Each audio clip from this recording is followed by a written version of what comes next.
Pues entonces seguimos nuestro ciclo. Tenemos hoy con nosotros, tenemos el honor de tener al profesor Juan Manuel Escudero Bastán, es profesor de la Universidad de La Rioja, investigador del GRISO, el Grupo de Investigación Siglo de Oro, y él nos va a hablar hoy de Calderón, del médico de su honor, y pues es un orgullo tenerlo acá porque es un calderonista consagrado, ha editado a Calderón para la RAE, para la Real Academia Española, ha escrito muchísimo sobre este autor y pues hoy nos va a hablar de este tema de lavar el honor con sangre, que es central en nuestro seminario, y de esta obra preciosa, terrible, que es esta tragedia de El médico de su honra. Entonces, sin más preliminares, muchísimas gracias por estar acá, por haber admitido nuestra invitación, Juanma, y acá dispuestos a aprender de ti en esta oportunidad. Muy bien, muchas gracias, Sara. Se me oye bien, ¿verdad? Perfecto. Entonces, muchas gracias por la presentación. No hacía falta decir tantas cosas y efectivamente lo que vamos a hacer ya, vamos a entrar en materia, lo que vamos a hacer en esta sesión de hoy es, vamos a ver un poco cómo funciona la estructura trágica de una de las comedias de mayor tradición crítica y más conocidas de Calderón de la Barca, como es El médico de su honra. Que bueno, vamos a hablar varias cosas en este tiempo que tenemos. Lo que he hecho, voy a volver ahora, voy a dejarle verle a Sara y voy a irme directamente al texto. Lo que he hecho ha sido subir a la pantalla el texto. Tengo aquí el texto de la obra, que es una edición que en su día manejaba Ruano de la Haza, es decir, no es la mejor edición de todas, pero sirve un poco para hacernos una idea de un poco los momentos estelares de la tragedia y cómo funciona y qué cuestiones podemos ver. Me ha parecido que era más pertinente que hablar sin ver el texto, ir viendo un poco el texto para ver cómo se va construyendo. Entonces, voy a ir directamente al texto, voy a volver al texto, que lo tienen ahí colgado. Bueno, lo ven ahí. Es un texto, bueno, es un poco peculiar, ¿vale? Porque está doble columna, con lo cual, bueno, más o menos se van a poder hacer una idea, no es muy complicado. Están, digamos, a los lados, al lado derecho de cada una de las columnas están los números, está la comedia numerada, la comedia tiene unos 2.950 versos aproximadamente. Obviamente no los vamos a ver todos porque no nos da tiempo, pero vamos a ver, digamos, las cosas más importantes. Pero antes de ver un poco el texto, que es magnífico en todos sus sentidos, convendría hacer una pequeña explicación global de lo que tenemos aquí. Bueno, hay mucha bibliografía y muchos estudios acerca de cuál es el significado y cuáles son los mecanismos que utiliza Calderón para construir su tragedia. Hay, digamos, distintos modelos establecidos, distintos tipos de tragedia que responden a distintas motivaciones y tiene, digamos, distintos engranajes para conseguir la tragedia, ¿no? Entonces, ya Lope, en su Arte Nuevo de hacer comedias, de 1905 aproximadamente, no hay fecha exacta, pero parece escrita por esa época, es decir, principios del siglo XVII, ya señalaba que a la hora de los temas, esto es, digamos, para una pequeña introducción, a la hora de elegir cuáles eran los temas más importantes o mejores para ese arte nuevo de hacer comedias, él hablaba de los casos de honra, ¿no? Y señalaba que los casos de honra son, digamos, los mejores como tema posible porque conmovían mucho al público espectador, ¿no? Y entonces eran elementos muy interesantes. Bueno, el sistema de la honra o del honor, que en este caso podremos equiparar, honor, honra es algo parecido. Hay ciertas diferencias de matiz, pero a lo que nos interesa vamos a considerarlo igual. Es una estructura de control social, por así decirlo, que en la época funciona y lo que no sabemos realmente, porque hay muchos estudios al respecto y no conseguimos adivinar, no sabemos, digamos, el alcance real. Es decir, no sabemos si era un hecho social consumado, si este hecho social se convierte en un hecho literario que sirve para explotar fines trágicos. Tenemos múltiples noticias en anecdotarios, en gacetillas de periódicos, en avisos, en, digamos, un montón de literatura volandera en la cual aparecen casos flagrantes de casos de honor, en el cual generalmente acaba siempre con un final, digamos, luctuoso y acaba con el asesinato generalmente de la mujer. Hay que explicar antes de nada que el sistema del honor viene a decir lo siguiente. Antes de explicar este asunto que estaba haciendo, voy a explicar lo fundamental. Se supone que el honor es una calidad que corresponde a los nobles, ¿de acuerdo? Es una calidad que depende, digamos, de uno mismo, ¿sí? Que puede desarrollarse en el seno de la familia o en el seno, digamos, del matrimonio, de la unión conyugal, ¿de acuerdo? Pero por cuestiones antropológicas que no viene al caso explicar, digamos, es una calidad que se reserva o que está solo en la parte femenina, tanto de la familia como de la, digamos, como la unión matrimonial, ¿de acuerdo? Entonces, digamos que el honor lo detenta la mujer y el que la puede perder es la mujer. Una vez que se ha perdido el honor, la única forma de recuperarlo, según la teoría general, es a través de un acto de sangre, ¿vale? Es un poco la idea fundamental general de cómo funciona el sistema del honor. El sistema del honor, en el fondo, viene a ser una convención social, ¿vale? Es decir, el honor no reside en uno mismo, sino que reside generalmente en la consideración que tienen los demás de uno mismo. Por eso, en un sistema muy cerrado, es, digamos, fundamental preservar ese honor de los accidentes externos que pueden poner en peligro, digamos, la asimilación por parte, digamos, de la sociedad que te rodea. ¿Qué significa esto? Bueno, significa una cosa muy sencilla y es que para que se rompa, digamos, este equilibrio de honor dentro de estos, del ámbito familiar o del ámbito, digamos, conyugal, basta con que surja la sospecha. Claro, ese es un poco el asunto fundamental del tema. En cuanto se instala en el colectivo social la sospecha de que ha habido una mancilla en el honor, generalmente, digamos, del elemento femenino, digamos, el protagonista queda automáticamente deshonrado. Entonces, claro, es una mancha que lo que he dicho antes, no depende de uno mismo, sino depende de la opinión del exterior, ¿vale? Y es una especie de calidad que solamente está reservada a los nobles, ¿de acuerdo? Calderón generalmente utilizó este tema del honor, lo utilizó en unas cuantas comedias, generalmente de ambiente conyugal, es decir, donde se realiza, digamos, tiene el origen del conflicto en un ambiente conyugal y muy pocas veces en el ambiente familiar, que también podía darse. El ejemplo de ambiente conyugal o de familia, donde se puede establecer honor, tiene que ver, o digamos, el ejemplo claro es el alcalde de Zalamea, ¿vale? Donde no es una familia la que sufre la menga de honor, sino es Pedro Crespo padre, cuya hija es deshonrada por el capitán, y ese deshonor, digamos, afecta, digamos, a ojos de la colectividad, afecta, digamos, a él y a su familia, ¿no? Es un poco el asunto.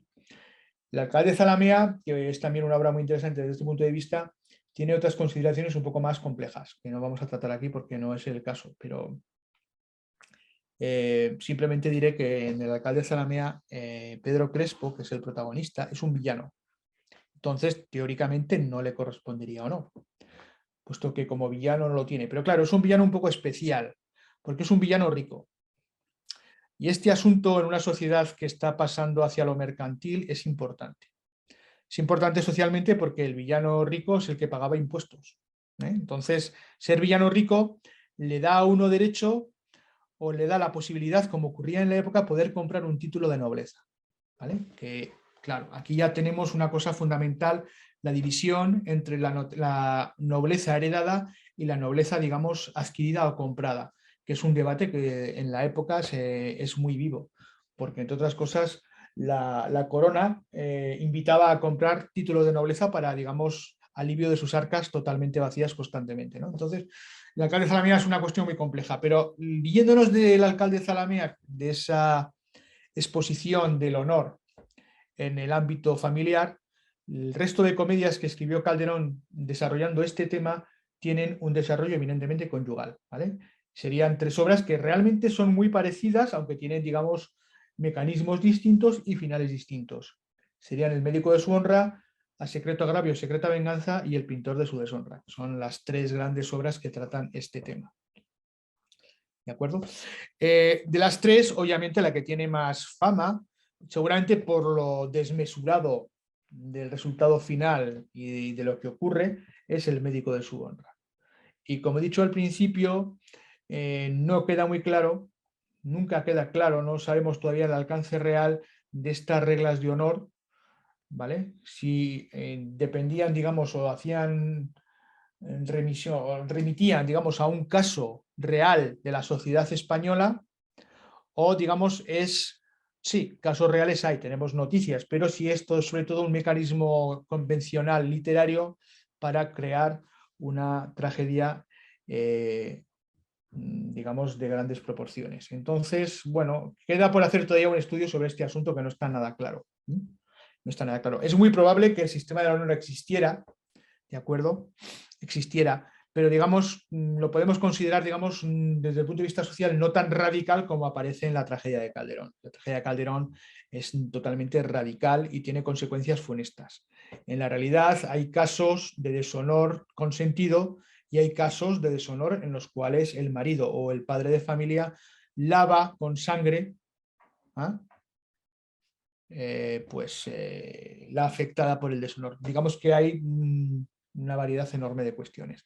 Pero ciñéndonos a este texto, al médico de su honra, es muy interesante también por varias cuestiones, porque para que tenga efectivamente, para que tenga efecto la tragedia que se avecina y que se va a construir en la comedia, es importante, una cosa que la crítica ha ido estudiando durante mucho tiempo, es importante, digamos, llegar a la conclusión de que todos los personajes que hay en la obra no son del todo inocentes, que es, digamos, lo que propugnaba Aristóteles con respecto a los personajes. Si tenemos un personaje que es esencialmente bueno, ¿vale? Esencialmente bueno, digamos, no participa de la tragedia. Puede ser víctima trágica y puede ser una triste víctima trágica, pero no va más allá.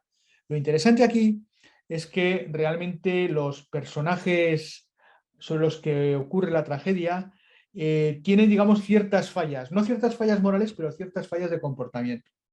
Esto sobre todo es perceptible en la mujer, en la esposa, ¿vale? En la esposa, porque la esposa no es exactamente una víctima trágica, lo es porque sufre las consecuencias de una suposición que no es cierta, ¿de acuerdo? Pero es una suposición que no se puede probar, ni para bien ni para mal. Pero en cierta manera vamos a ver en el texto, que es lo que me interesa mostrar, cómo digamos, esa suposición que no es cierta no se crea de la nada, sino que en cierta medida Mencía, doña Mencía, que es la protagonista femenina, digamos, con sus actos propicia que ocurra eso. Esto es una cosa muy importante, ¿vale? También es importante que en el entramado del drama que se construye, digamos, en las características de la tragedia, en cómo avanza la tragedia en la obra, es cierto que una vez que el mecanismo trágico echa a andar, y esto es un poco lo que Calderón, digamos, sostiene, es imposible evitarlo. Hay una cosa fundamental, digamos, en toda la tragedia calderoniana. Hay, digamos, dos oposiciones fundamentales, ¿no? Dos fuerzas que intentan luchar una contra la otra y de ahí surge la tragedia. Una de ellas es el libre albedrío, la libertad. El individuo con sus gestos o con sus actos puede cambiar el destino. Es un poco la idea, ¿no? Es decir, hay libre albedrío de tal manera que nada está escrito y un personaje es capaz o tiene la posibilidad de ejercer su libertad y de evitar la tragedia, ¿vale? Esto es un poco el asunto fundamental. Pero ¿qué ocurre? A este libre albedrío se opone el mecanismo de, digamos, el mecanismo, digamos, del engranaje trágico, que una vez que comienza a andar es un engranaje que no se puede detener. Y entonces la ironía dramática estriba en que haga lo que haga el personaje, sus actos sin querer terminan conduciendo a que se cumpla el final inexorablemente condicionado por el engranaje, ¿vale? De lo trágico. Entonces ahí tenemos una especie de oposición, ¿no? Entre la libertad para poder evitar y luego el saber que desgraciadamente y por mor de la ironía trágica, haga lo que haga el personaje, es imposible evitar que el mecanismo actúe por sí solo y acabe, ¿vale? Por, digamos, tener un final funesto. Así que son mecanismos que utiliza Calderón de la libertad y de, digamos, un final ya señalado, que señalan una serie de fuerzas que es lo que da, digamos, un poco la dimensión trágica de la obra. Con estos presupuestos, por tanto, que estamos viendo, pues podemos ver cómo funciona la obra. La obra está construida en 3 actos, como es normal en el teatro del siglo de oro, y cada uno de los actos tiene una división en bloques totalmente cerrados, ¿no?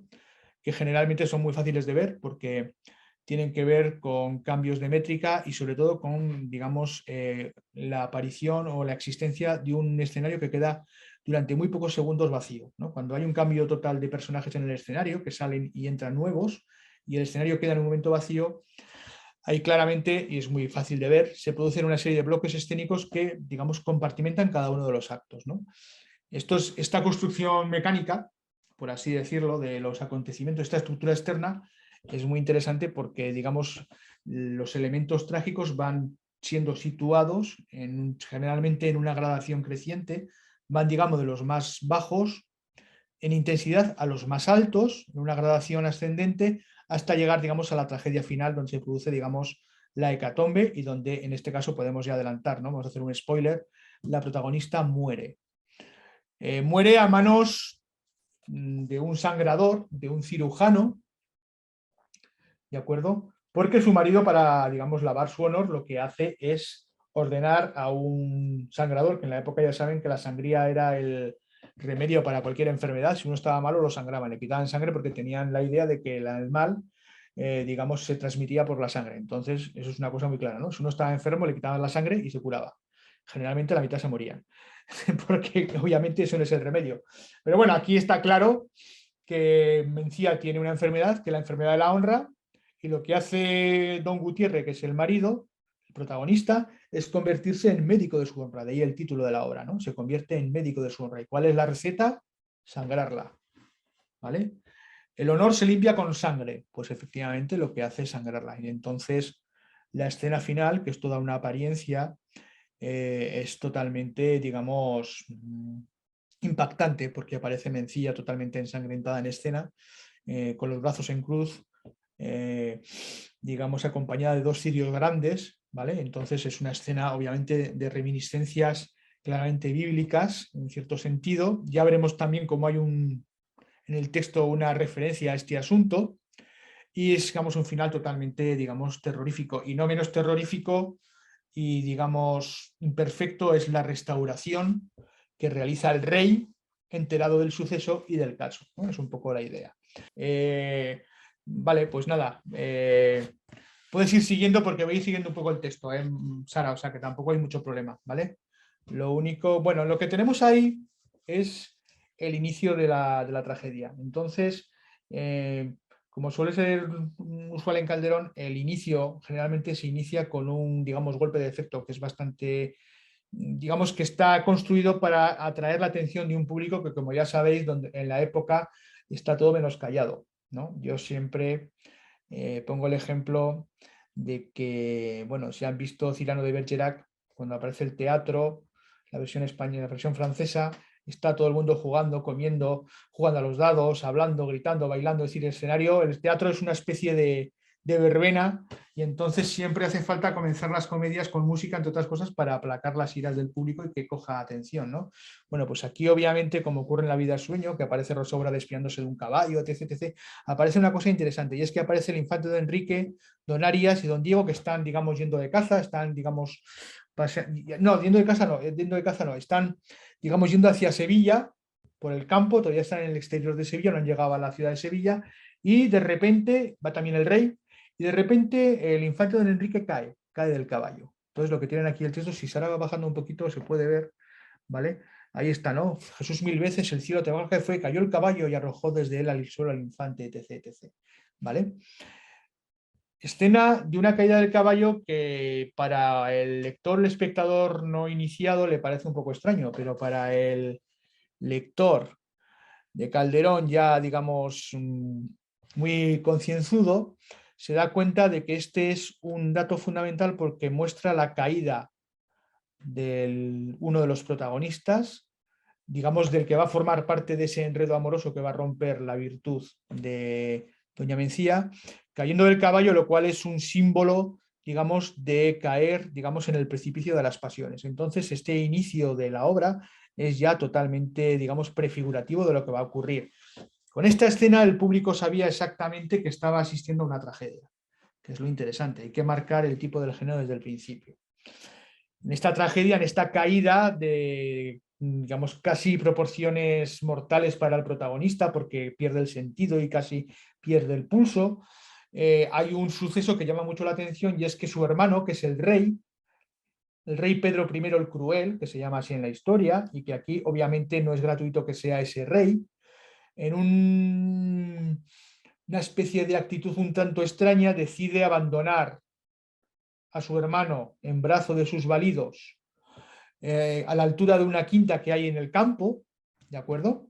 Y seguir adelante porque, como dice el texto, ¿vale? Mi rémora pudo ser, no me quiero detener hasta llegar a Sevilla, allá llegará la nueva. Es decir, necesito llegar a Sevilla cuanto antes y dejo al hermano aquí, ¿vale? Efectivamente, el papel de este rey está muy mediatizado, digamos, por su construcción como carácter. Es Pedro I el Cruel y ese apodo obviamente no es gratuito, ¿de acuerdo? Entonces, pasa de página. Sara. Entonces, llegamos a la quinta, ¿vale? Mencía, que tienen aquí, que es la que va a saber luego el espectador, que es la mujer de Don Gutiérrez. Desde la torre los vi, dice, y aunque quien son no podré distinguir, Jacinta sé que una gran desdicha aquí ha sucedido. Ella no sabe quién es, ¿no? ¿De acuerdo? Entonces llaman a la puerta de la quinta, ¿de acuerdo? Que está hacia el verso 90, 85-90, llaman a la quinta, abren la puerta, Mencía, entran los validos, los que son Arias y Don Diego, con el cuerpo casi a punto de morir, ¿no? Por el golpe que se ha dado de Don Enrique. ¿Y qué ocurre?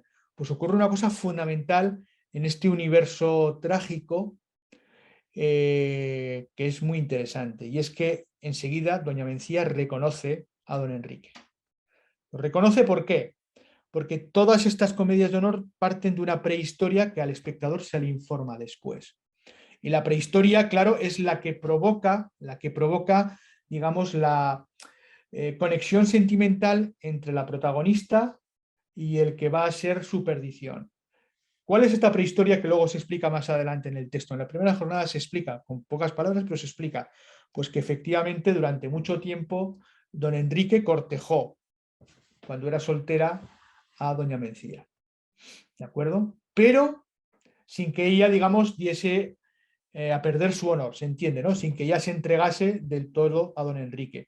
Pero ¿qué ocurre? Como suele ocurrir en estas comedias, el padre de doña Mencía la obliga a casar con don Gutiérrez. Es decir, concierta, que era cosa normal, un casamiento con otro hombre, con lo cual automáticamente esa relación amorosa que se estaba estableciendo se trunca, ¿de acuerdo? Pero como bien dice la protagonista, tuve amor y ahora tengo honor. Son dos cosas distintas, claro. Es decir, que digamos, la consecuencia de que el mecanismo trágico comienza a andar es que siempre hay una prehistoria que ha sido deliberadamente truncada. Con lo cual, los lazos sentimentales de ambos protagonistas, aun rotos, siguen, digamos, pudiendo entablar cierta conexión. Y esto es muy importante, porque doña Mencía tiene, como dice en el texto, un nuevo dueño.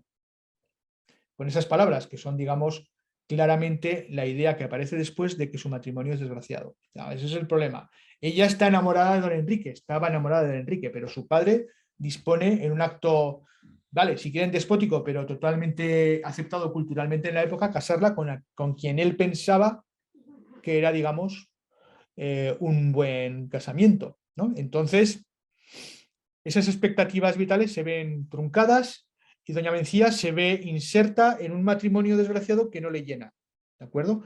Tampoco sabemos si le llenaría o no la relación con don Enrique o un matrimonio con don Enrique, pero que ahora mismo es ya imposible. Esto es un poco el asunto, ¿no? No hay una vuelta atrás. Y ella ya está casada y, digamos, debe proteger y mantener el honor de su marido y obviamente no puede, ¿de acuerdo?, estar, digamos, con don Enrique. Es un poco el germen de la obra. Por supuesto, los parlamentos que aparecen en la página siguiente, en el verso 120 de doña Mencía, son muy interesantes porque muestran, digamos, esa lucha, ¿vale?, entre sentimientos pasados y un deber ahora de defender el honor de su matrimonio, ¿no? Entonces, digamos que en principio es una vía muerta que no tiene mayor solución, ¿de acuerdo? Seguimos un poco con el texto, voy un poco más rápido, ¿vale? Pero claro, llega un momento en lo que suele ocurrir, que don Enrique recupera la conciencia y se encuentra a solas con doña Mencía. Y ahí se produce, digamos, un encendimiento de la pasión por parte de él ¿de acuerdo? Y digamos también un encendido de su pasión, de la pasión de doña Mencía, que aun sabiendo perfectamente que no puede claudicar y entregarse a don Enrique, no puede, claro, una cosa es que digamos que sujete férreamente su pasión, pero obviamente los ecos de su pasión o el fuego de su pasión no lo puede apagar.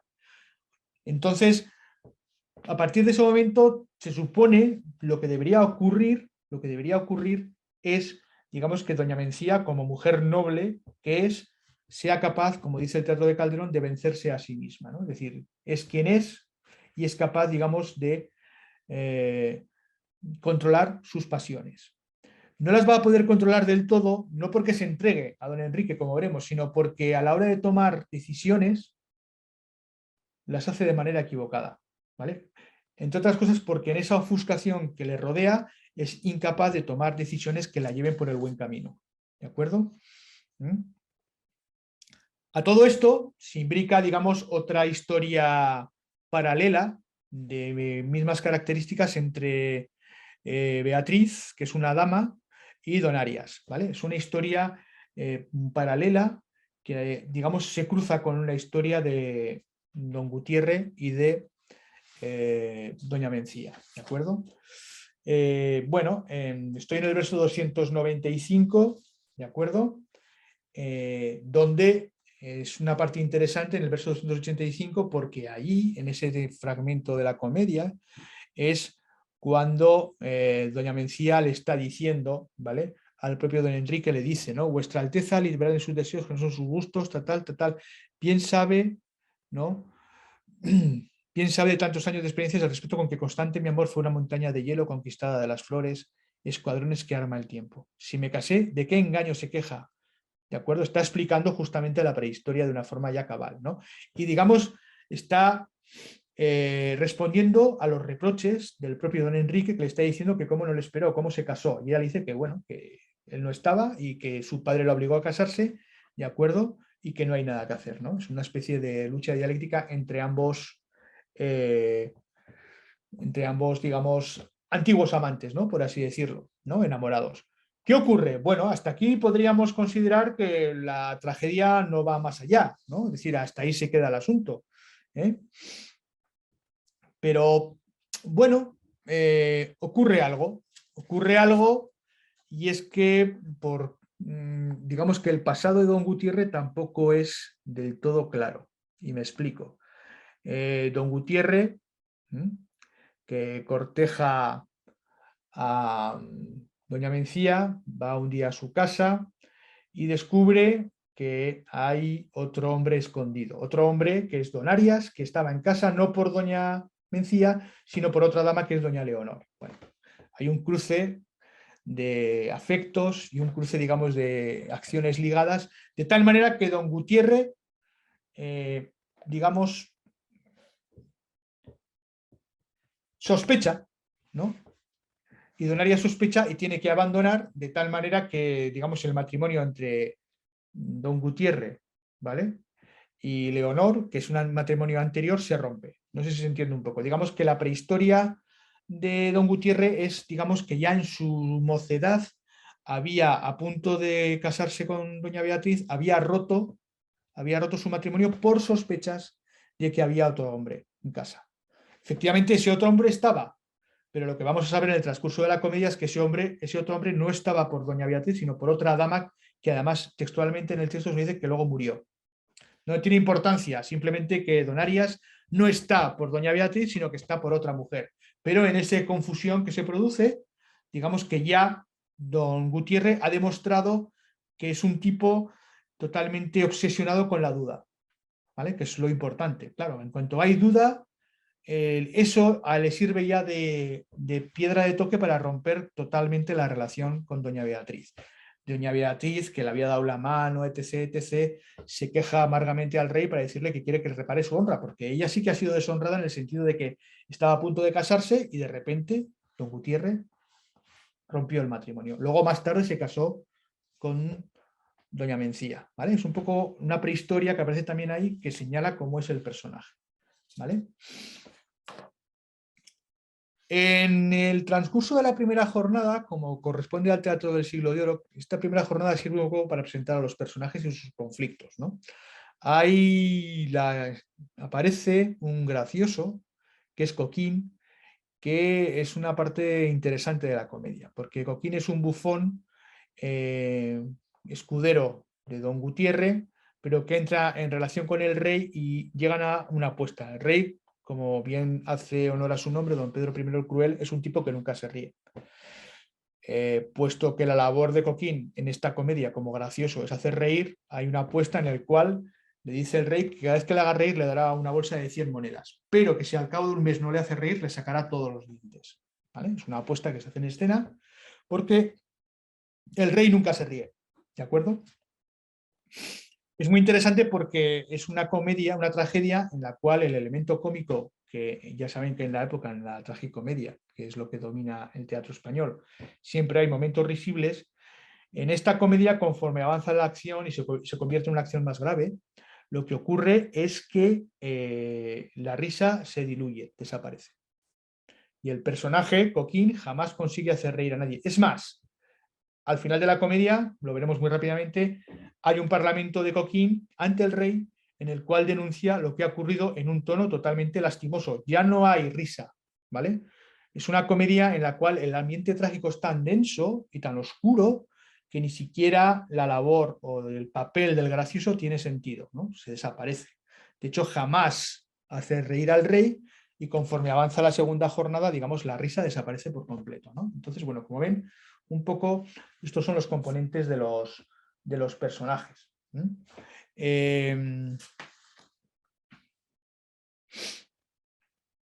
Hay otros personajes típicos de la comedia. Por ejemplo, hay una criada, que es la criada Jacinta, que es la criada personal de Doña Mencía, que en el fondo, como suele ocurrir en el Teatro del Siglo de Oro, es, digamos, la causante material de que don Enrique vuelva a visitar a Doña Mencía. Digamos que es una criada comprada, ¿de acuerdo? Y generalmente en la comedia del Siglo de Oro las criadas son, digamos, las puertas por donde entra, digamos, y hace su efecto la tragedia, ¿no? Porque son las que suelen vender y traicionar. En este caso, Calderón se cuida mucho de marcar semánticamente a la criada. ¿Por qué? Porque es una esclava errada. Aparece como esclava errada en la primera intervención. Es decir, es una esposa, perdón, es una criada a la que se le hierra como esclavos que se hacía en la antigua Roma a aquellos que escapaban de sus amos. Es decir, que no es de fiar. Es decir, está ya connotada desde el principio como una criada en la que, en fin, doña Mencía no debería confiar y sin embargo confía. Doña Mencía, a lo largo de la obra, realiza múltiples errores, podríamos decir, de calibre, es decir, no calibra bien la consecuencia de sus actos. Ella es inocente, ¿vale? La idea fundamental trágica del asunto es que ella es inocente. Y ella jamás se entrega a don Enrique, pero con sus decisiones provoca y aumenta y casi hace palpable y material las dudas y las sospechas de su marido. Eso es un poco el problema. Entonces, en el fondo, su marido actúa como quien es. Yo ya lo he demostrado antes en la prehistoria. Ya ha demostrado que es un tipo que ante la primera sospecha rompe radicalmente, lo cual nos da a pensar que si sospecha alguna de su mujer y sospecha que su honor ha sido mancillado, no va a titubear ante la perspectiva de tener que hacer una limpieza de sangre, ¿no? Eso está claro. Y doña Mencía se equivoca porque en las decisiones que toma claramente no acierta. ¿Qué ocurre en esta primera jornada que sea, digamos, decisivo? Pues obviamente podríamos decir que en una sociedad moderna la culpa la tiene el amante o el supuesto amante. Efectivamente, don Enrique, que ha quedado totalmente herido al ver de nuevo a doña Mencía. Y aparte, además, le ocurre algo muy curioso, y es que totalmente herido no solo por volverla a ver, sino por saberse que está casada. Es una cosa importante, claro. Es decir, eso espolea su deseo de estar con ella, de volver a repetir el cortejo que había sido en su momento interrumpido porque su padre le había casado con don Gutiérrez. Y entonces va a ver la casa, efectivamente, va a ver la casa, entra en casa y justamente lo que suele ocurrir en esos momentos, voy un poco rápido porque no hace falta que veamos todo el texto. En esta primera jornada, ¿qué ocurre? Que justamente como suele ocurrir en este tipo de comedias, en las comedias de enredo también, cuando está don Enrique con doña Mencía en la quinta, aparece inopinadamente don Gutiérrez, que ha vuelto de una serie de cuestiones que le han ocurrido, vuelve de improviso. Esto en las comedias de capa y espada es un mecanismo de enredo que produce gracia, risa y, digamos, situaciones bastante inverosímiles, ¿no? Pero siempre dentro de la comicidad. Pero aquí no. Aquí lo que es una cosa tremebunda, porque en ese momento de ofuscación doña Mencía no sabe qué hacer, ¿vale? Le pide a don Enrique que se esconda en la parte de atrás del aposento de atrás de la casa, ¿vale? Para que no se lo encuentre don Gutiérrez, porque claro, imagínense, pero hace una cosa curiosa eh, que ejemplifica un poco el ofuscamiento que le produce y el terror que le produce esa situación y que no sabe gestionar. Es un problema de no saber gestionar, claro, digamos, por una parte es no saber gestionar y por otra parte obedece al mecanismo inexorable de la tragedia que ha empezado a andar. ¿Qué se le ocurre hacer? Se le ocurre hacer una cosa que no tiene mucho sentido, aunque ella luego lo explica, y es que ante el horror que le produce la idea de que su marido encuentra a don Enrique en casa, no se le ocurre otra cosa que decirle a su marido que ha visto un hombre en su aposento. Digamos, con la intención de engañarle, entre comillas, con la verdad. Y en esa confusión, poder, digamos, conseguir que Jacinta, la esclava, saque por la puerta de atrás, por así decirlo, a don Enrique. Hay una escena, pues exactamente, en la que don Gutiérrez entra y pide luz para alumbrar la casa que está a oscuras, y en ese instante, es una escena nocturna, se me ha olvidado decir, es una escena nocturna, pide luz para iluminar, doña Mencía en un descuido le apaga la vela y en esa oscuridad lo que pasa es que Jacinta la esclava, la criada, saca a don Enrique de la casa, ¿vale? Y desde un punto de vista un poco tanto cómico, don Gutiérrez agarra a Coquín el gracioso pensando que es ese hombre que está escondido en casa. Es decir, don Gutiérrez jamás ve al hombre que hay en casa, solamente lo sabe o se lo supone porque su mujer se lo ha dicho, ¿vale? ¿Cuál es la explicación de doña Mencía cuando le pregunta a Jacinta a la esclava, bueno, ¿y por qué has hecho esto? Y dice, bueno, es que si lo llega a encontrar y no le digo nada, entonces sí que estoy perdida. Así, diciéndole yo que he visto un hombre en casa, ¿vale? ¿De acuerdo? Consigo convencerle de que soy totalmente inocente. Pero el mecanismo trágico se ha puesto a andar, ¿de acuerdo? Y ya don Gutiérrez empieza a sospechar, o por lo menos se le empieza a instalar la duda. Pero es que además de esto, hay la aparición de un elemento fatídico, que suele utilizar siempre Calderón, con efectos además simbólicos muy grandes. ¿Por qué? Porque entra en el aposento, donde no hay nadie, claro está, pero descubre una daga, que es una potente arma totalmente, digamos, ominosa en ese sentido, ¿no? Una daga con digamos, con una filigrana muy grabada, o sea, muy trabajada, es decir, una daga que obviamente no pertenece a Coquín ni a nadie conocido. Es una daga, como después descubrirá, que corresponde a un noble de alta cuna. La aparición de esa daga, de ese instrumento que es el conductor de la tragedia, es fundamental, porque ahí las supuestas dudas de don Gutiérrez, digamos, adquieren una corporeidad bastante abundante. Es decir, ya no es que ha dicho mi mujer y no he visto nada, ¿no? Sino que ahí va, pues hay algo de alguien que ha estado aquí realmente y no es ninguno de los que estaba en casa. Con lo cual, ese primer gesto de doña Mencía de inventarse una historia para explicar por qué está don Gutiérrez ahí, pues obviamente, como podéis imaginar, tiene características, en fin, totalmente pues muy negativas, ¿no? ¿De acuerdo? Es decir, porque ya ha descubierto, digamos, las dudas que existen en el propio protagonista, ¿no? Don Gutiérrez está ya totalmente, empieza a estar obsesionado con la idea de que su mujer le es infiel y que está perdiendo la honra, y ya empieza a barruntar, digamos, los mecanismos que necesita para limpiar eso, ¿no? No está del todo convencido todavía porque no ha visto nada, pero ese elemento le tiene perturbado, el elemento de la daga. El elemento de la daga que vuelve a aparecer después, porque por una serie de razones que voy a resumir porque no quiero extenderme mucho. ¿Qué ocurre? Que coinciden en escena el rey, su hermano, don Enrique, y don Gutiérrez. Y don Gutiérrez, con espanto, descubre que la filigrana del puñal, de la daga, corresponde a la filigrana que tiene don Enrique en la espada. Entonces, digamos que poco a poco va haciéndose cada vez más patente la duda y la sospecha, cada vez va adquiriendo más cuerpo de que su mujer efectivamente le engaña. El espectador sabe que no le ha engañado, obviamente, pero no lo sabe don Gutiérrez, claro, que ya empieza a caer en la sospecha.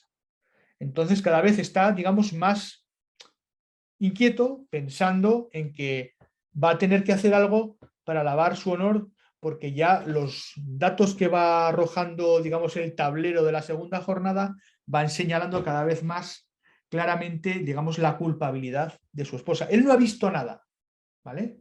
Y es incapaz en su ofuscación de pensar, digamos, que ese puñal y esa espada tampoco son, vale, pueden ser un dato de que estaba don Enrique ahí, pero tampoco es una prueba irrefutable de que haya habido, digamos, un ultraje a su honor en el sentido, digamos, puramente sexual, por entenderlo, ¿no? Está claro, pero da igual, porque el problema está en la sospecha. En cuanto él sospecha y cabe la posibilidad de que sospeche el entramado social que le rodea, su honor está ya en peligro. Es un poco la idea. Entonces el mecanismo se ha puesto a andar y es prácticamente imposible de detener. En el transcurso de la acción, lo que ocurre es que un don Gutiérrez cada vez más ofuscado intenta, por ejemplo, pedirle al rey explicaciones acerca de su hermano. Dice, me pasa esto, ¿tú qué harías? ¿Qué haría majestad? Tengo este problema, porque he encontrado esta daga que se parece a la espada de don Enrique, y efectivamente, claro, el rey al principio le dice, pero ¿tú has visto algo? No, yo no he visto nada. Ya. Entonces, no sé, en fin, esto habrá que verlo con más detenimiento. No sé, lo miraré, tal cual. Dame la daga, quiero verla. En el transcurso de que da la daga, no da la daga, se produce un segundo elemento ominoso, y es que sin querer, don Enrique le corta con la daga la mano, o sea, le hace un rasguño a el rey, a su hermano. ¿Vale? Esto remite, claro, a la famosa historia de la traición de don Pedro el Cruel por parte de sus hermanos. En fin, está muy bien construido, pero lo interesante de esto es que el elemento ominoso vuelve a actuar de nuevo. ¿Vale? Primero, digamos, como presencia, ahora, digamos, con una presencia y un rastro de sangre. Es un elemento simbólico que recorre toda la obra y que está ahí, digamos, anunciándonos en un efecto todavía más creciente cada vez de cómo la tragedia se va a ir, digamos, formalizando. ¿De acuerdo? ¿Qué ocurre con esta escena que tiene su importancia? Pues que el rey, que es muy temperamental y aparte además no le ha hecho ninguna gracia que su hermano le haya cortado la mano sin querer, como dice el texto, pero de todos modos se la ha cortado y me he organizado cómo la sangre sale a borbotones de su mano, ¿no? Un poco todo así como muy barroco. Digamos que esa acción, esa reacción pavorosa del rey, lo que consigue es que don Enrique salga disparado de ahí y se escape. Digamos, vaya prácticamente fuera de la corte. Sale y no quiere volver. ¿Vale? ¿De acuerdo? Sale y no quiere volver. Y esto llega a oídos de doña Mencía. Doña Mencía se piensa que don Enrique ha huido, ¿vale?, por culpa suya y que no va a volver a su lado. O sea, a su lado, al lado del rey, se entiende, a su lado no. Pero digamos que en esa idea de que el don Enrique puede caer en desgracia por culpa, ella cree que de ella y de lo que ha pasado con respecto a ella y la daga y tal y cual, pues decide otra cosa que es de una gran imprudencia, que es escribirle un billete, escribirle una carta para decirle que no se vaya por su culpa, que no se enemiste con su hermano el rey y que no se vaya, ¿no? En cierta medida. ¿Qué ocurre? Otra vez, digamos, el mecanismo imprevisible de la tragedia señala que justo cuando está escribiendo el billete, don Gutiérrez aparece.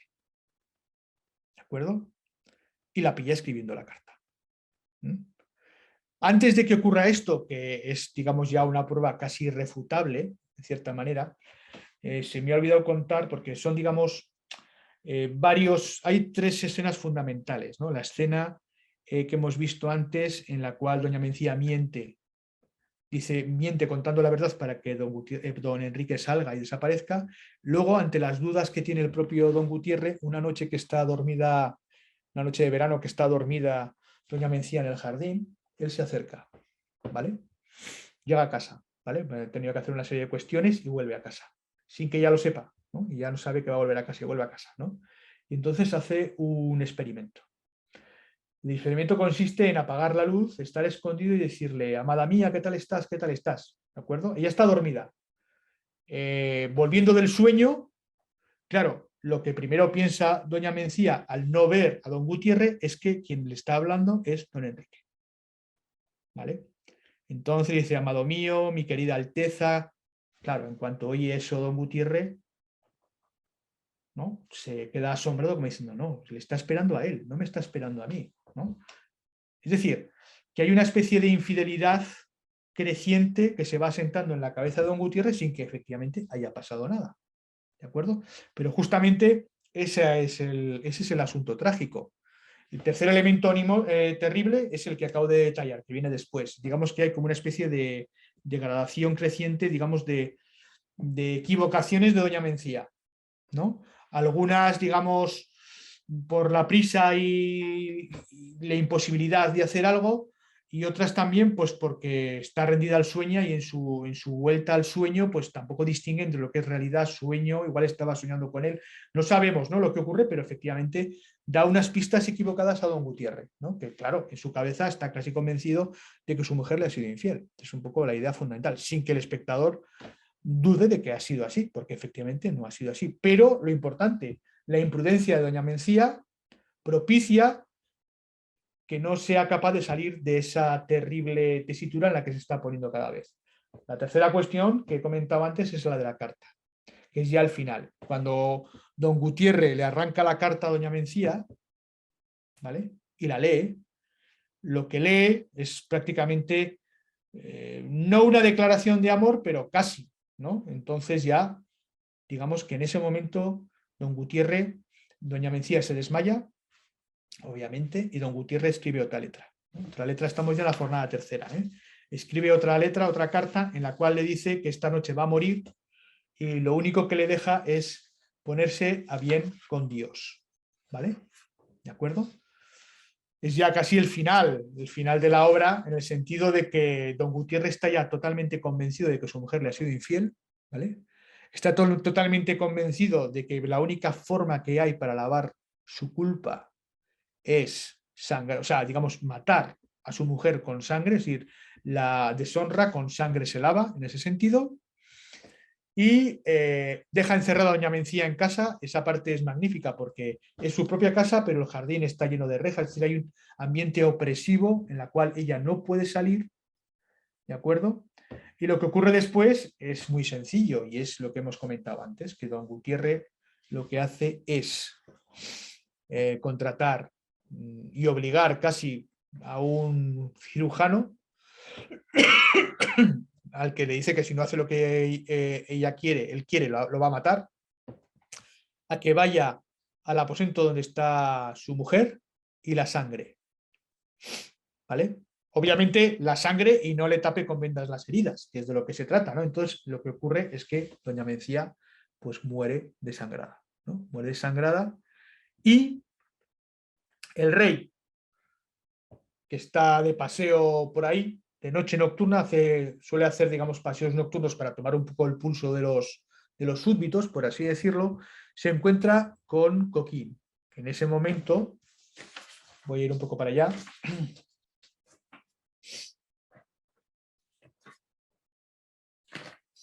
en ese momento ya, en fin, le relata al rey lo que ha ocurrido y obviamente ya no es una cuestión de risa ni es una cosa risible, sino que efectivamente es una cosa terrible que está relatando. Voy a leer, voy a buscarlo, ¿vale? Está al final, ¿de acuerdo? Estoy en el verso 2725, ¿vale? Estoy ahí. Dice, aunque me mates, habiéndote conocido, Señor, tengo de hablarte, escúchame. Esta es una honrada acción de hombre bien nacido, en fin, que aunque los hombres me consideras de burlas, con loco humor llegando a veras, señor, soy hombre de muchas veras. Claro, ya no está de burlas, sino que ahora está hablando de veras, ¿no? Oye lo que he de decir, pues de veras vengo a hablar que quiero hacerte llorar ya que no te puedo hacer reír. Dice, Gutiérrez, mal informado por aparentes recelos, llegó a tener viles celos de su honor y hoy, obligado a tal sospecha, que halló escribiendo error cruel, él mismo dice que es un error cruel de la propia Mencía por haber estado escribiendo esa carta, para el infante un papel a su esposa que intentó con él que no se ausentase porque ya causa no fuese de que en Sevilla se viese la novedad que causase, pensar que ella le ausentaba. Con esta inocencia, pues, claro, es una inocencia, pero es un error de apreciación de doña Mencía, que no es capaz de calibrar, digamos, sus actos ni las consecuencias que pueden tener, ¿vale? Eso sería, digamos, la parte del libre albedrío, ¿no? Porque lo podría haber evitado, pero esa parte se compensa con el asunto intransigente de la tragedia que no tiene manera de pararse. Es decir, aunque hubiese lo cruel de todo es que doña Mencía, aunque hubiese pensado mejor cómo hacer eso y no llegara a equivocarse en esos aspectos, la tragedia, seguramente por cuestión de la ironía dramática, habría seguido su curso inexorable.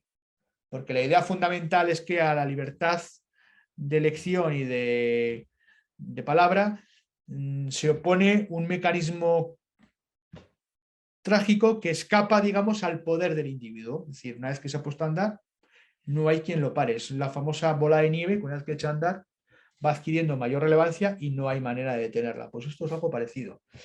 Aunque Mencía hubiese hecho gala de prudencia, seguramente el resultado hubiera sido parecido. Es decir, es, digamos, el aspecto fundamental de la tragedia, ¿no? Bueno, pues lo que está haciendo aquí, que a mí me constaba con pies cobardes, donde estaba llegó, y el papel tomó. Está hablando Coquín de que cómo le cogió el papel, porque Coquín está presente, ¿no?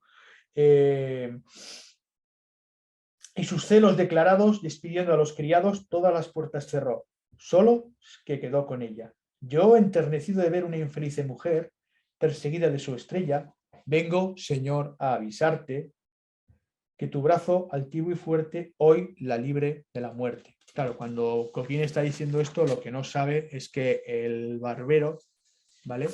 El barbero ya ha estado, que se llama Ludovico, ya ha estado en casa de Don Gutiérrez, ¿vale? Y ha acabado con la vida de Doña Mencía. Bueno, digo, para que no piensen que me he saltado algo, he de decir que cuando comienza este asunto de las dudas de Don Gutiérrez, lo que hace, entre otras cosas, que también es una imprudencia, en cierta manera, todo hay que decirlo, es dejan la quinta que están en el campo y se instalan en su casa de Sevilla. Creo que habría estado mejor en la quinta, que estaba más protegida, ¿no? Y no, digamos, en la propia ciudad, donde es mucho más fácil acceder, ¿no? Pero, en fin, esto también cabe pensar como una imprudencia por parte del propio Don Gutiérrez, que no sabe medir perfectamente, digamos, ¿no? sus acciones tampoco. Ambos personajes, tanto marido como mujer, insertos en este oscuro y opresivo sistema del honor, como podéis ver, en ningún momento son capaces de pensar, digamos, con lucidez. Es un poco una idea fundamental, ¿no? Son incapaces de pensar más allá de lo que tienen en sus narices, ¿de acuerdo? En conclusión, cuando esto le cuenta al rey, el rey apresuradamente llega a casa de Don Gutiérrez y se encuentra, claro, en la puerta, a la entrada de la casa, en la puerta exterior, una mano manchada de sangre, ¿vale? Que recuerda mucho, obviamente, a la iconografía, si quieren, o a la puesta en escena del ángel exterminador en el Antiguo Testamento. Efectivamente, es una casa señalada porque ahí ha habido, como dice luego Don Gutiérrez al final, ha habido, digamos, una cura de honor a base de sangre, ¿no? Por eso él dice que marca con sangre la pared, la puerta de su casa, para que se vea que su deshonor ha sido limpiado como hay que limpiarlo, con sangre, ¿vale? Digamos, para que la colectividad sobre la que reside su honor sepa que aunque ha habido, digamos, una ruptura de ese honor, este honor, entre comillas, ha sido mal reparado, podríamos decir, ¿no? Con sangre. El asunto fundamental es que el rey, cuando se encuentra con Don Gutiérrez, le pide explicaciones, claro. Y Don Gutiérrez efectivamente le va contando constantemente, estoy en el verso 2825, ¿vale? En ese largo parlamento que tienen ahí, que no lo voy a leer porque es casi la hora y me quiero ceñir un poco a la hora, no quiero irme mucho más allá, ¿vale? Le está diciendo, señor, si fui a ver al rey y le pedí que me diese consejo y no me lo dio, si al final descubrí que estaba escribiendo una carta a tal, se va justificando cada vez un poco como el alcalde Zalamea, ¿no? Que Crespo al final tiene que justificar lo que ha hecho delante del rey, pues aquí es lo mismo, ¿no? Don Gutiérrez tiene que justificar delante del rey lo que ha hecho de tal manera que el rey al final dice, vale, pues ¿y qué habría hecho usted si pasa esto? Y el rey al final le dice claramente, pues sangrarla. Claro, ¿qué va a hacer? Es decir, el rey, digamos, en cierta medida sanciona un poco la desordenada, ¿vale?, conducta de don Gutiérrez, al cual no puede censurar, porque ni siquiera cuando acudió a él le dio una respuesta satisfactoria a los problemas y a las cuitas que él estaba planteando. Entonces, está claro que, como dice el rey, pues la única cosa que se puede hacer es sangrarla. Pero ¿qué hace el rey? Aparte de eso, y con esto termina la comedia o la tragedia. En su momento hemos dicho que doña Beatriz, creo que lo he comentado, se va a quejar al rey de que efectivamente una vez don Gutiérrez se va a casar con ella, en fin, este asunto que hemos visto, ¿no?, anteriormente, ¿no? Y el rey en ese momento le dice, no te preocupes, que yo haré justicia, ¿no? Le dice, yo repararé tu honor, ¿vale? Y efectivamente lo que hace don Gutiérrez de una forma un poco, perdón, el rey, lo que hace el rey de una forma un poco sorprendente en escena es decirle a don Gutiérrez y a decirle a don Gutiérrez abiertamente que la va a casar, va a casar a don Gutiérrez con doña Beatriz. Don Gutiérrez se queda así como diciendo, ¿cómo es posible, señor, si en su momento no me quise casar con ella porque tuve dudas de honor? ¿De acuerdo? Y ahora, después de que ella sabe lo que he conseguido hacer con mi honor, se va a casar con ella. Y dices, sí, te vas a casar con ella y no hay manera de que repliques. Es una especie de castigo y una especie de reproducción, ¿no?, del mito del eterno retorno, porque lo que le dice don Gutiérrez, mira que esta mano está manchada de sangre, yo te la doy, pero está manchada de sangre, ¿vale? ¿De acuerdo? Y le dice, mira, esto es el final de la comedia, ¿no? Mira qué médico he sido de mi honra y no está olvidada la ciencia, mira que lo puedo volver a hacer. Y Leonor le dice, cura con ella mi vida en estando mala, ¿vale? La propia doña Leonor le dice, bueno, pues si ves que mi vida se pone mala, es decir, si ves otra vez que hay sospecha de honor, ¿de acuerdo? Pues lávala, ¿eh? O opera como has sabido hacer hasta ahora. Y don Gutiérrez le dice, pues con esta condición te la doy. Y con esto acaba el médico de su honra perdona sus muchas faltas. El final es un poco extraño, ¿de acuerdo? En el sentido de que, bueno, digamos que se puede volver a repetir un poco la misma historia, ¿no? Es una cosa bastante curiosa ese honor, digamos que puede volver a repetirse, ¿de acuerdo? Pero lo que está claro es que la situación final, en este tipo de tragedias, lo que suele ocurrir generalmente en todas ellas, es que la situación inicial de la comedia, que bueno, es en cierta medida un matrimonio, por lo menos por parte de don Gutiérrez, muy bien avenido porque ama mucho a su mujer. Hemos visto cómo su mujer no lo considera que es su dueño, pero no más porque la prehistoria que tiene escondida, que luego sale a flote, digamos, determina que se haya sido casada no por amor, sino por imposición paterna, ¿no? Es un poco la situación inicial. Sometida a una serie de vaivenes, una especie de restitución final que no es posible, primero porque el propio don Gutiérrez ha matado a su mujer, como corresponde al sistema del honor, ¿vale?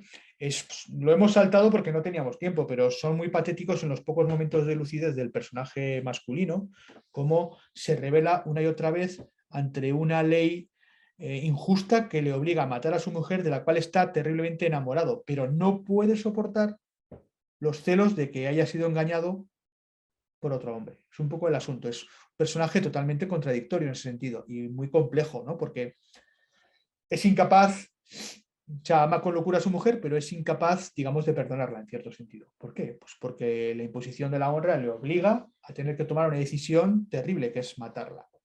Pero será terrible y todo lo que quieran, pero digamos que es una decisión sancionada por la ley y que acepta el rey, ¿no? Es decir, el rey acepta que eso sea así y lejos de ser castigado, digamos, se le ofrece, o digamos el castigo podría ser que se le ofrece una segunda oportunidad, ¿vale?, para volver a hacer lo que ha hecho antes si llega el caso. Lo que pasa que, claro, esta segunda oportunidad, en principio lo que significa es que se respeta la palabra que el rey ha dado en el transcurso de la comedia, quien le ha prometido a doña Beatriz que remediaría su deshonor. ¿de acuerdo? Entonces, en el fondo, el rey ha cumplido su palabra, porque casándola con don Gutiérrez, que era el primer pretendiente, ¿no? Con todo ese lío de Onayas que hemos visto y de la mujer que muere que estaba en su casa, tal y cual, pues obviamente, digamos, el rey, digamos, recompone una situación de una cosa anterior que estaba estropeada, pero ¿a fuerza de qué? Pues a fuerza de que vuelva a repetirse otra vez el terrible estigma de la ley del honor.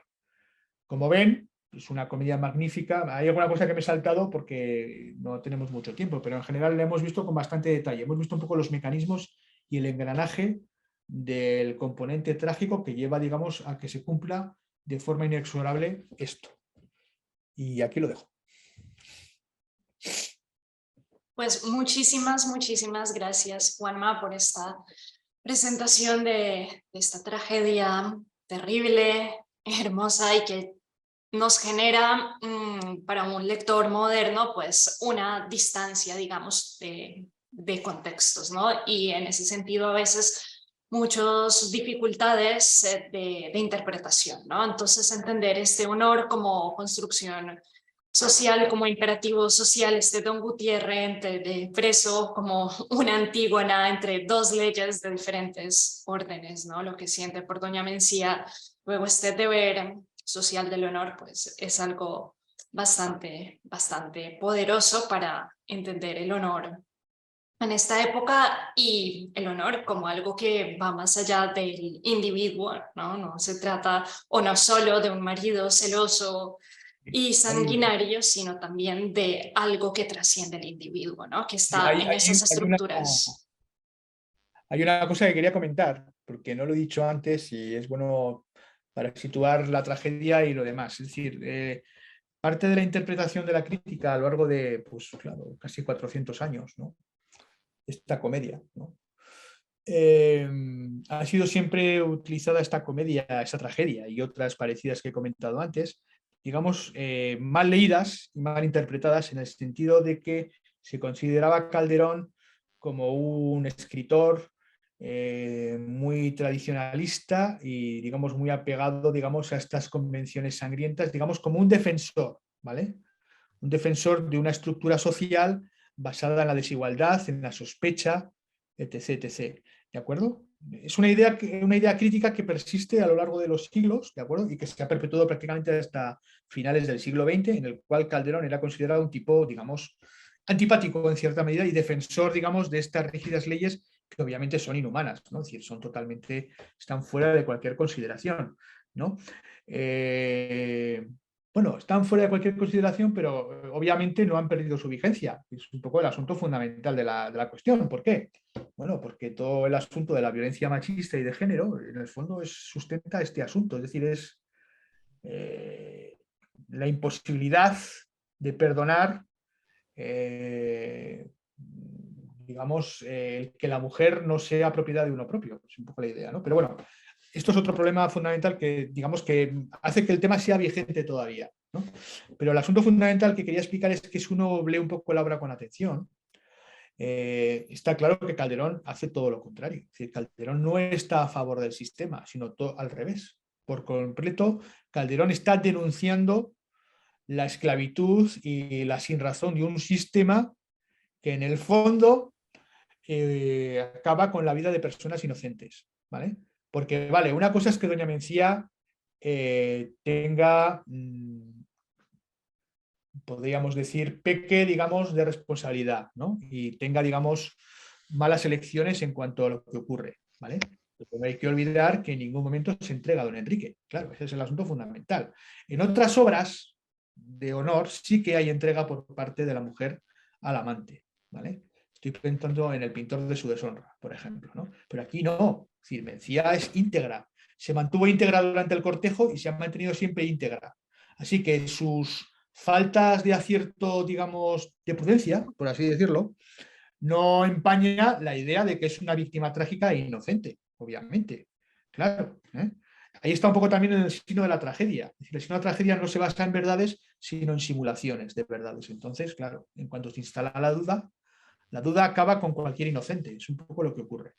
Calderón denuncia eso, ¿no? Digamos, un sistema salvaje que incluso hace sangre del más inocente, ¿vale? Porque si ella se hubiese consentido en ser infiel a su marido con don Enrique, bueno, no es que esté justificado que la mate, claro que no, pero digamos, sería menos injusto el sistema, ¿no? En el sentido de que efectivamente entenderíamos, digamos, los celos enloquecidos de don Gutiérrez.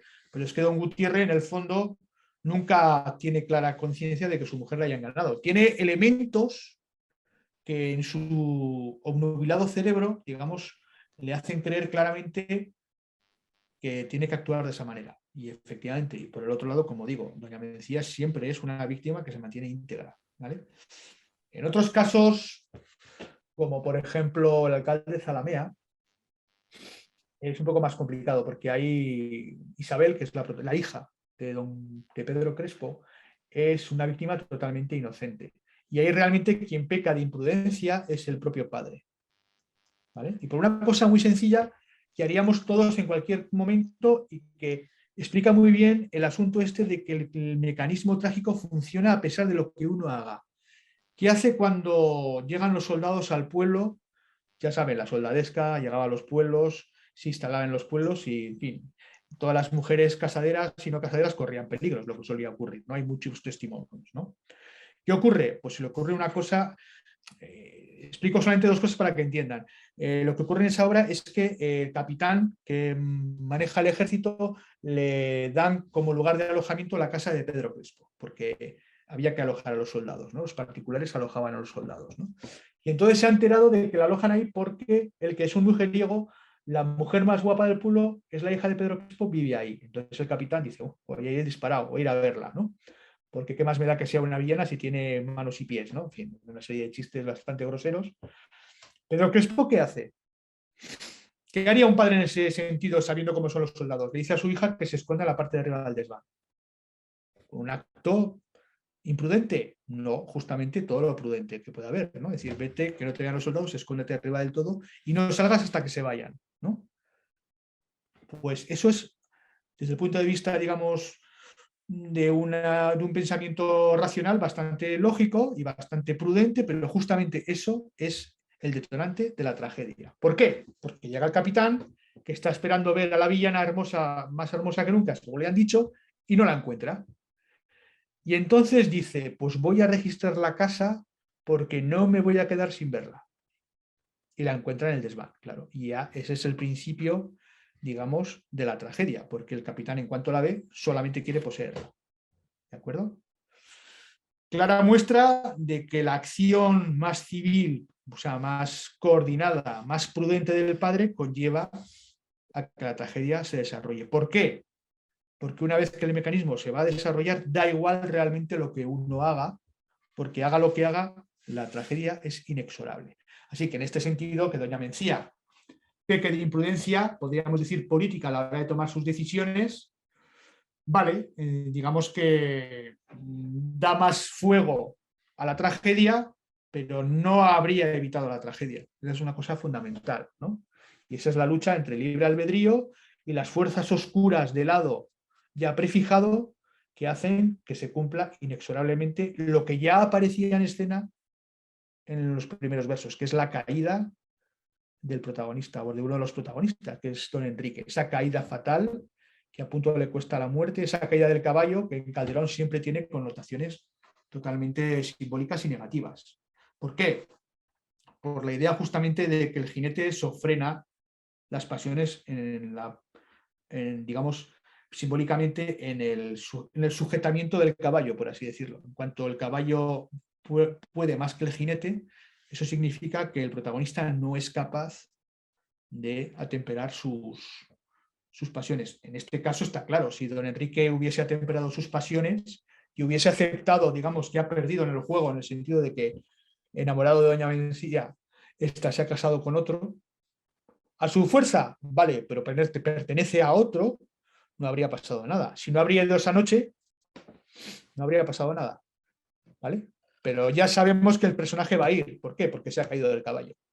Y entonces sabemos que es incapaz de refrenar sus más oscuras pasiones, ¿no? Y entonces en cuanto ve a Mencía se enciende de nuevo, porque digamos que el rescoldo no se ha apagado del todo y en cuanto a la ve se aviva el fuego y ahí todos actúan como no deben actuar y en el fondo son, digamos, marionetas, por así decirlo. Es muy curioso, ¿no? Son marionetas de un devenir trágico que es el que realmente manda, ¿no? Y no hay nada que hacer.